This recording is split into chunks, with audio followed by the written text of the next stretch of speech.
ചില ആൾക്കാര് ഇവിടെ ഭയങ്കര പെയിനുമായിട്ട് വരാറുണ്ട്. കൈ നോക്കാൻ ചിലപ്പോൾ പറ്റത്തില്ല, തിരിക്കാൻ പറ്റത്തില്ല, തുണി പിഴിയാൻ പറ്റുന്നില്ല, തുടയ്ക്കുന്നത് അതൊക്കെ ബുദ്ധിമുട്ടായിട്ട് ഭയങ്കര വേദന, പുകച്ചില് അങ്ങനെയൊക്കെയുള്ള ലക്ഷണമായിട്ട് വരാറുണ്ട്. ഇത് സാധാരണ ടെന്നീസ് എൽബോ എന്ന് പറഞ്ഞ ഒരവസ്ഥയാണ്. സച്ചിൻ ടെണ്ടുൽക്കർക്ക് വന്ന രോഗമാണ് കേട്ടോ.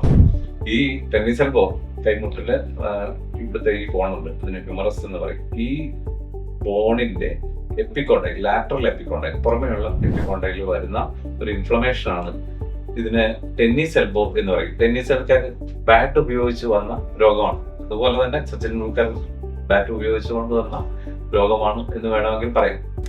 ടെന്നീസ് എൽബോയ്ക്ക് ആയുർവേദത്തിൽ നല്ല ചികിത്സയുണ്ട്. സർജറി അല്ലെങ്കിൽ അതിനകത്ത് സ്റ്റിറോയിഡ് കുത്തിവെക്കുക, ഇങ്ങനെയൊക്കെയുള്ള വിവിധ ആധുനിക ചികിത്സാക്രമങ്ങളുണ്ട്. പക്ഷെ അതിനേക്കാളൊക്കെ വളരെ എഫക്റ്റീവായിട്ട് കുറച്ച് ഔഷധങ്ങളും കുറച്ച് ചികിത്സയും കൊണ്ട് നമുക്ക് പൂർണ്ണമായി ഇതിനെ മാറ്റിയെടുക്കാം. ഉപനാഹം, ലേപനങ്ങൾ, അഗ്നികർമ്മം, ഇങ്ങനെയുള്ള വിവിധ ക്രിയകളാണ് ആയുർവേദത്തിൽ ഇതിനായിട്ട് ഉപയോഗിച്ചു വരുന്നത്.